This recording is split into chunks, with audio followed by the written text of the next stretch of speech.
พี่ห่างน้องเอ้ยน้องแป้งอยู่เฮือนเด้อายเอ้ยเมื่อวันส่งแก่งสังดอกนะพี่ห่างน้องเอ้ยจูสาวเน่น้องแป้งอายฮะเป็นเดืองเฮาโลหาอายฮะ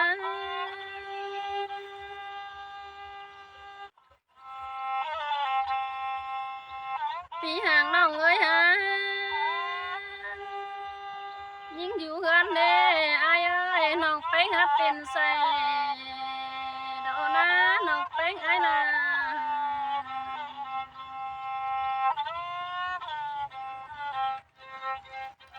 บ้านนี้อายฮะอายพี่ห่างน้องเอ้ยน้องแป้งอายอยู่เฮือนเด้ขอกะให้ดอกเจ็ดเอามันเงินเด้ฮะ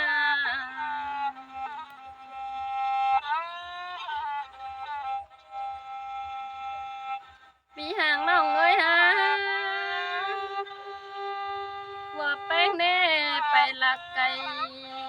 เก็บเงินบ่หอยดอกนะอายเอ้ยฮะ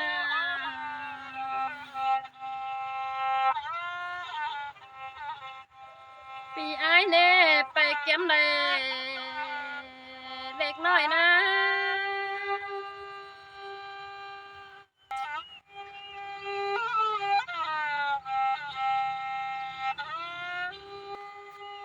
น้องแป้งอายเด้เดือนบ่ได้ดอกจิตตกต่อยปุ่มเปิ้นนะดอกฮะ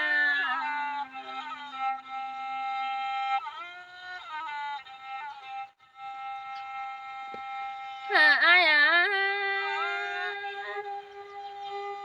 พี่ห่างน้องเอ้ยเดือนบ่ได้น้องแป้งจิตตกต่อยปัน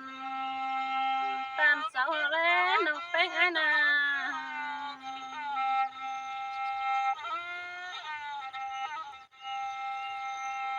อายน้องแป้งอายเน่เดินบ่ได้ดอกเน่ดอกจูเก่าจริงหยังน้องแป้งอายดอกฮะ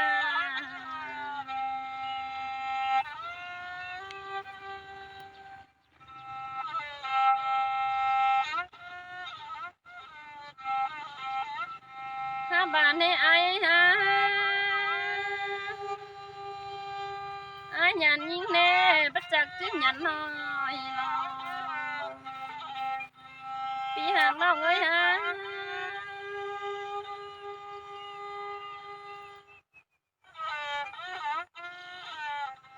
พี่ห่างน้องเอ้ยอายหยันยิงเน่บ่จักอายเจ้าพายเก่าห้อยหลอดเต็งกุมน้องหยันน้องแป้งอายมาแล้วฮะ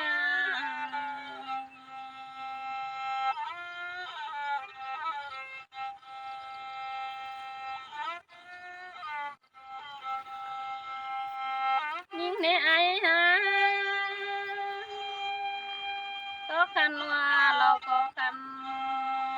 เราเน่พี่ห่างน้องเอ้ยฮะ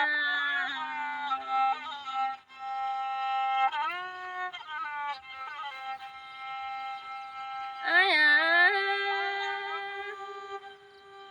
น้องแป้งอายเน่ก็กันในกัดกุ้งเสือบานเรานะน้องแป้งอายนะ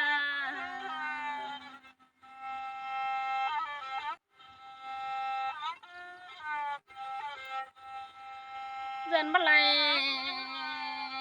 ดอกนะอายฮะตามที่แข็งดูยิ่งใจส่งเฮามาลอ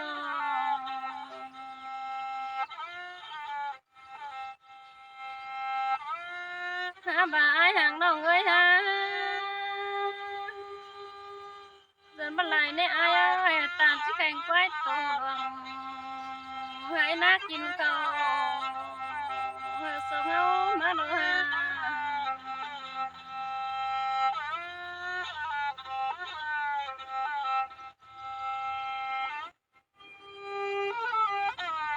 อายห่างน้องเอ้ยฮะตามที่แข็งดูต่อ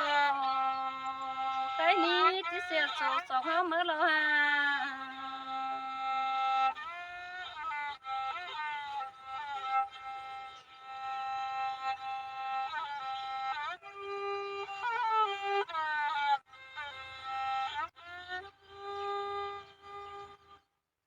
ไอ้ห่างน้องเอ้ยหา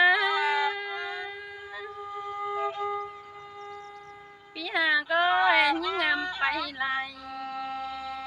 เนาะอ้ายเอ้ยมันดอกตึมวันเสียงหา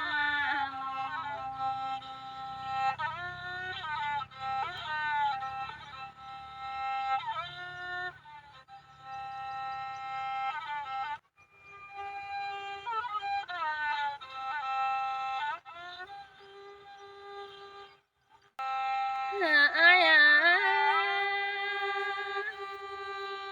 น้องแป้งอ้ายแน่ตกวังหมกแน่เราบ่มีเปิ้นย่อเลยหา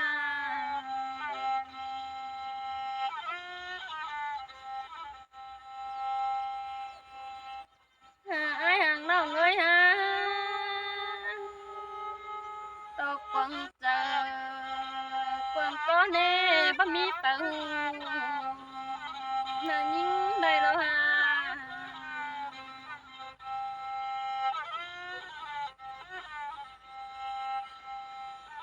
ปีห่างน้องเอ้ยหาตรงหน้าจูให้อยู่คนเดียวโดเน่น้องแป้งอ้ายนะน้อง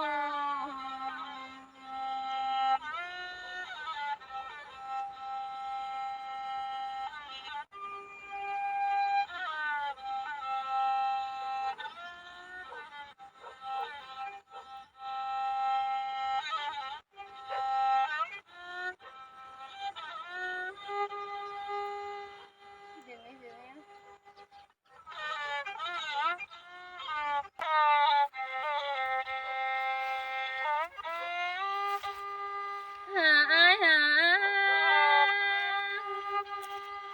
ยิ่งแม่นบ่เป็นแน่อ้ายเอ้ยยังขึ้นมาสู่สาวไม่ไล่ปานกันเฮือนนี้มาแล้ว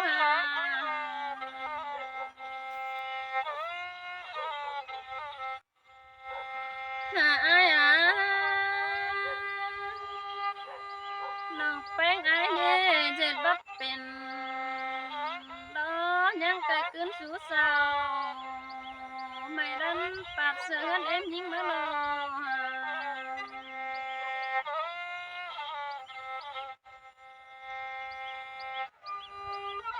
อ้ายยังได้ขึ้นสู่ดาวเฮือนเก่าเอ็มยิ่งมาแล้ว